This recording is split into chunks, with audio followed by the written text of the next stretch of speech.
FCC plateforme on a baza ekiri o ba mela makila ba congolais.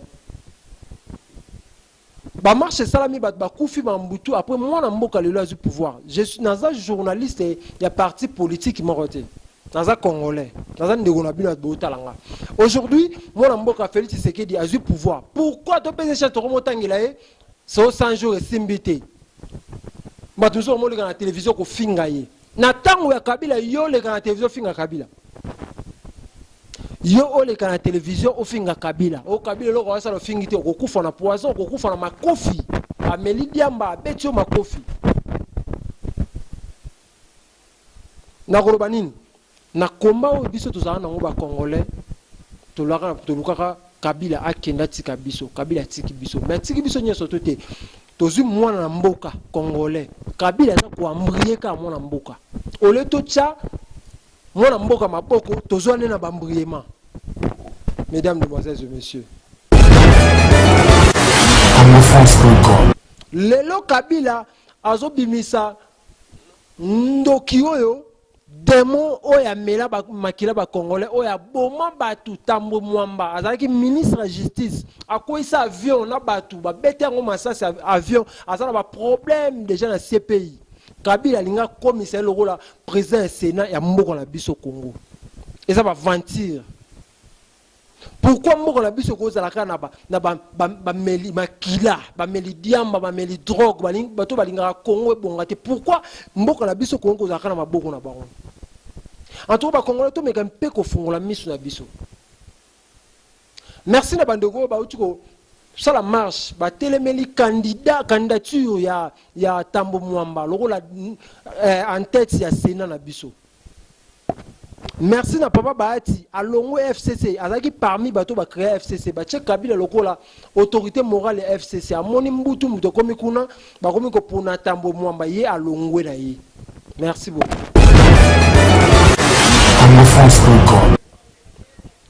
Mesdames, Demoiselles et Messieurs, chers amis fidèles téléspectateurs de la 3xw.congofrance.com, merci parce que vous êtes nombreux en train de nous suivre à travers le monde.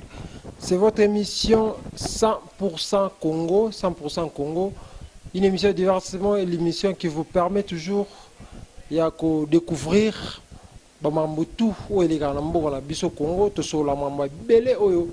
Itali mboka na biso Congo émission oyo et salami pour na ba congolais nyostou au bazalaka partout dans le monde entier to sola mboka na biso to salaka fort peuple congolais et la muka peuple congolais et la muka par rapport à marambo les grands mboka na biso Congo to solango tout au long de cette émission to sola vraiment mbelé. Merci beaucoup toujours de vous accueillir vous brancher na congofrance.com to sola vraiment né na lobby makambu ebele o etali mboka na biso Congo. Je suis Yannick Wenge moto atona na kibonzambe moto vraiment atona na kati na kibonzambe na kati émission 100% Congo to sola makambu ebele. Mesdames, Demoiselles et Messieurs, boyebi Congo na biso ndenge to bandaka premier président biso Kasavubu ndenge to travaillaka to kendaka biso to zaba mi keso beto botamaka te biso to kuti tango Mobutu tango Kasavubu biso to botamaka nanu te tango Mobutu dictature ezalaki makasi na kati ya mboka na biso Congo mais esalamaki te lolenge ya Joseph Kabila na papa na ye soki otoyokaka soki azalaki papa na ye soki azalaki papa na ye te toyebi te dictature oyo ya 18 ans ezalaka makasi par rapport ya Maréchal Mobutu to monaki Mobutu alobaki na sima na ye Delige Okota na mboka na biso Congo koke na ende kufaki na Maroc nzoto na ye pe ma kimia Mobutu to monaki bana ko ya ko belela ye jalelo ba mama boya ko binela Mobutu pona honneur ya Mobutu alobaki pona pouvoir na ngana kondima na sacrifier Congo lelo ko Mobutu a créé haine na ba mboka mususu pour na pouvoir na ye car ninga lobaki akondima a sacrifier mboka Congo pour na pouvoir na ye ezala seko na seko yango Mobutu asaka 32 ans de pouvoir yango Congo so tali Congo tozala ba mboka muke oyo elinga Congo tozala ba mboka muke na monde entier oyo lelo ba accepta Congo lelo kutu tozala Israël mboka ngoza Israël oyo soki ceux qui au Bible écoute le bas, ceux qui ont repambola Israël, n'a repambola nation na biso na Israël contrat coûte katana pour na pouvoir ya Mobutu. Pour la pouvoir Mobutu, mboka lokola États-Unis, mboka lokola États-Unis ba pesaka 1/10 na bango na Israël wana balanda ndenge Bible loba. Bon mon États-Unis qui n'a toujours liboso biso Congo, mboka na biso ba konzi ya mboka na biso ba tekande Congo pour un intérêt personnel, pour l'intérêt à pouvoir na bango malgré pouvoir ezaka seko na ce côté. Papa na biso Mobutu, ex-président mboka na biso atiki biso to kozwa Laurent Désiré Kabila. Laurent Désiré Kabila ayaka na moi idéologie na ya bien. Tout le monde a dit Laurent Désiré Kabila tant à côté pouvoir, moi me peut changer au sens que non. A kangeli pe moi occidentaux moi porte, ba bindela kangeli bon moi porte, mais me connaissait Laurent pe que liboso malgré Hippolyte Kanambe aye na association ya ba belge ba bomi Laurent Désiré Kabila pour amakaki bon respect. Bane wa Congolais to fongola moi miso moke tangu Hippolyte Kanambe a bomi Kabila. Donc c'était en 2000 ou 2001 au Kabila a eu pouvoir na mboka na biso 2000 à 2001. Kabila a continué na pouvoir na mboka na biso ayaki Congolais nyo sa sepeli to pouvoir to pesi na jeune Congolais, aza jeune aroke la biso mawa batu ba Congolais ba sepela ki makasi. En tout cas biso tozaki d'accord na arrivé il y a Joseph Kabila au to banda ko benga na pouvoir tozaki vraiment d'accord na arrivé na ye, mais arrivé à Hippolyte Kanambe batu ba kufi pe makambo belé e na mboka na biso Congo. Congolais to fungola misu. Joseph Kabila tanga ye na mboka na biso Congo ayebi ni koloba lingala ayebi ni koloba français ayika en anglais na swahili a utiliser ba congolais kaka po ba linga ye na mboka wana Congo. Joseph Kabila sala azaki na oreillette moko ataka na litoi na ye soki bato bazotuna question so botuna ye eza na congolais moko asuflaka ye maloba.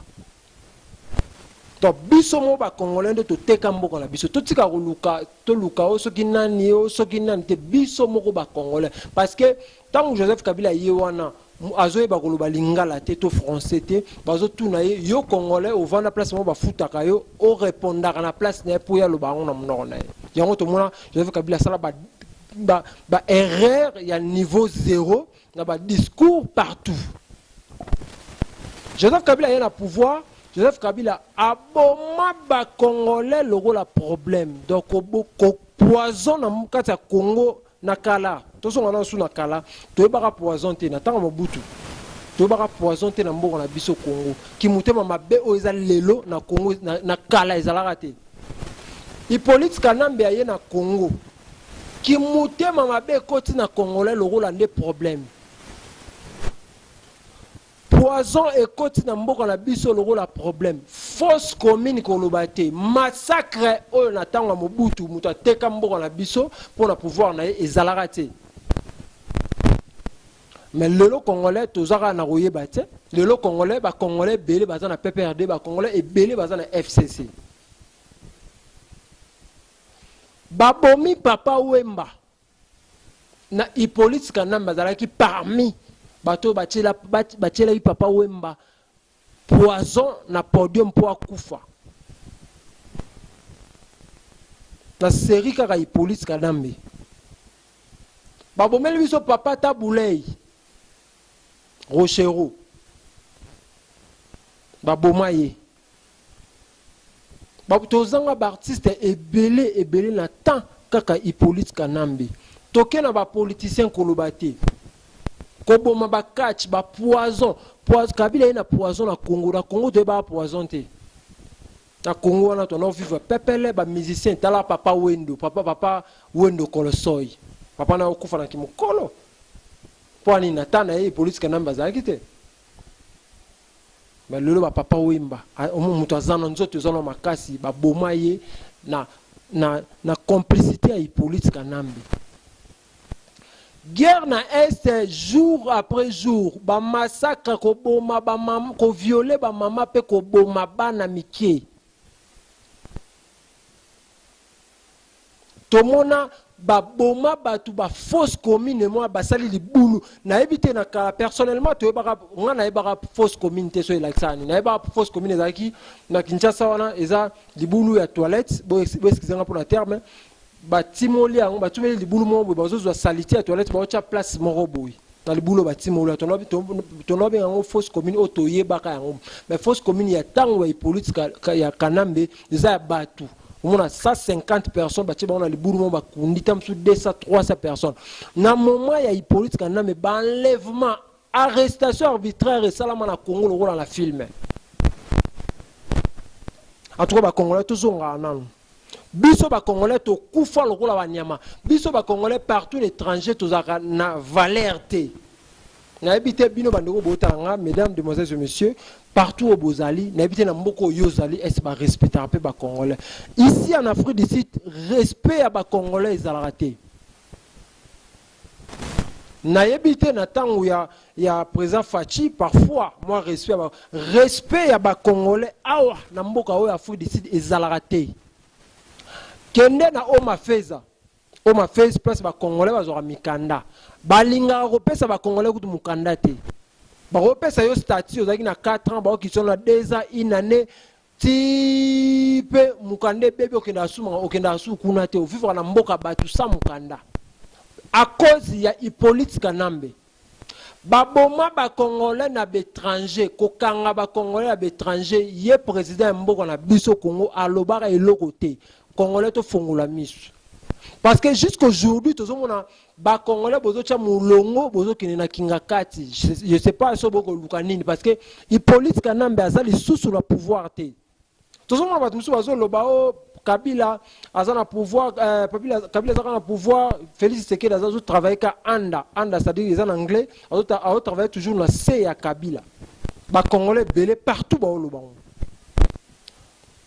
Or que attends le président Fachi a triché chaque élection. Ce qui Misusu balobi za pouvoir ya Nzambe Misusu baloba ki a triché qui. Ce qui Kabila a lukaki Félix Tshisekedi. C'est parce que a tout le temps Misusu président Seni nani a bimi na élection. A ebise vérité ça qui ngani mutabimaki yanga lukaki basolo. Normalement pe ko za la bon. Ba marche salama ya ndenge na ndenge na Europe, Afrique du Sud a to tambola ba marche pour le départ ya Kabila. Ba combattant mususu ngana ya mbabongo na mission, balobi vomi ata mbwa ya Congolais que Kabila za na pouvoir wana. Ba mama balela, ba mama balongola bilama na nzela Kabila na Zoé ba beta bango masasi na misu nanga na Kinshasa. Et là, on a tout beau sana. Ba marche salama ba kufa. Rosimu Kendia kufa le 25 janvier. Ba Cédric ba kufa na Mbandaka. Lusha Kolobate. Thérèse ba kufa. Congolais a bossa na ne makambu facilement. Kabila aboma ebele. Si le lezaka grâce ya Nzambe parce que ba Congolais ba sambela mingi. Congolais lela trop. Kabila fois kende. Congolais monde entier partout ba diaspora ba kota mabondeli pour Kabila a kendi. Élection salami Kabila a triché bobimi ba bomi bino. En tout cas ba Congolais to mega un peu ko réfléchir par rapport à ba msusu c'est les Karambo na biso Congo. Lelo Kabila yango Nzambe a disqualifié ye, Nzambe a confondre ye. Parce que Bachaki Chadari, un Congolais, Momeli Makila ba Congolais. Achaki wana lokola do fenaye. Abimisa mbongo na espoir que lobi akoma président ya mboka na mboka Kongo wana. Chadari o aboma kamona sampu. Chadari o asalaba massacre. Aboma bandeko na biso baluba Chadari wana achaki wana ba Congolais pe bo asima na ye aya pesi mbongo hotel sera élection bon c'est normal parce que mbongo za mbongo na biso ba Congolais Nzambe a confondre bango pas toluki mwana tolelaki mwana mboka aya na pouvoir mwana mboka tolelaki aya na pouvoir parce que mon pouvoir na biso kendaki na boka ba Rwandais lelo Kabila a se retrouver libanda ya pouvoir bino ba congolais misusu parce que ça nyonso te bozaka pembeni na ye bozo soutenir Kabila lelo Kabila azobimisa ndoki oyo démon oya mela makila ba congolais oya boma batu Tambo Mwamba azalaki ministre de justice akoisa avion na batu ba bete ngo masasi avion azala ba problème déjà na CPI Kabila linga commissaire lokola président du Sénat ya mboko na biso Congo et ça va ventir. Pourquoi mboko na biso ko zalaka na ba meli makila ba meli diamba ba meli drogue bato balinga Congo bongate pourquoi mboko na biso Congo ko zalaka na maboko na bango en tout cas ba Congolais to meka mpe ko fungola miso na biso merci na bandeko ba utiko sala marche ba telemeli candidature ya Tambo Mwamba lokola en tête ya Sénat na biso. Merci na papa Bahati alongo FCC azaki parmi bato ba créer FCC ba che Kabila lokola autorité morale ya FCC amoni mbutu muto komi kuna ba komi ko pona Tambo Mwamba ye alongwe na ye. Merci beaucoup. Mawa mingi na bandeko nyoso bozaka sima ya FCC sima ya Kabila parce que FCC plateforme on baza ekiri o ba mela makila ba congolais. Ba marche salami ba kufi mambutu après moi na mboka lelo azu pouvoir. Je suis naza journaliste ya parti politique moroté. Naza congolais. Naza ndeko na bino botalanga. Aujourd'hui, moi na mboka Félix Tshisekedi azu pouvoir. Pourquoi to pese cha to motangila e? C'est 100 jours et simbité. Ba toujours mo le na télévision ko finga ye. Na tango ya Kabila yo le na télévision finga Kabila. Yo ole kana télévision ofinga Kabila o Kabila loko wasa lo fingite okufa na poison okufa na makofi ameli diamba betio makofi na koloba nini na komba o biso tozana na ba congolais tolukaka Kabila akenda tika biso Kabila tiki biso mais tiki biso nyeso tote tozu mwana na mboka congolais Kabila za ko ambrieka mwana mboka ole to tcha mwana mboka maboko tozwane na bambriema. Mesdames, demoiselles et messieurs, biso ba congolais tozo ke ti wapi to meka mpe ko aider mwana mboka biso to comment ko contredire. Oh, soulèvement populaire et ça contre qui peut contre quoi? Soulèvement populaire et ça là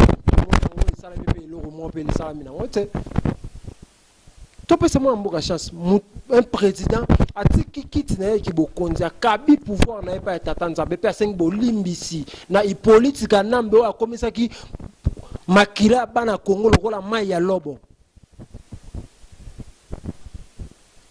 lelo ba vérité bimi na CPI Bosco Tangana bouti koyoka ngo abimisi ba vérité lokola ba massacre o esalamanga na este ba mama ko kufa ko violer bana mike esalama or que Kabila aza na pouvoir mais aza ko créer rébellion na mboka o ya za po azaki congolais te to fungola misu lelo CPI fungola maboko pona ko yamba Kabila kala mingi te zo kota CPI aya na babota mbula lelo abimi milliardaire na Congo mboka na biso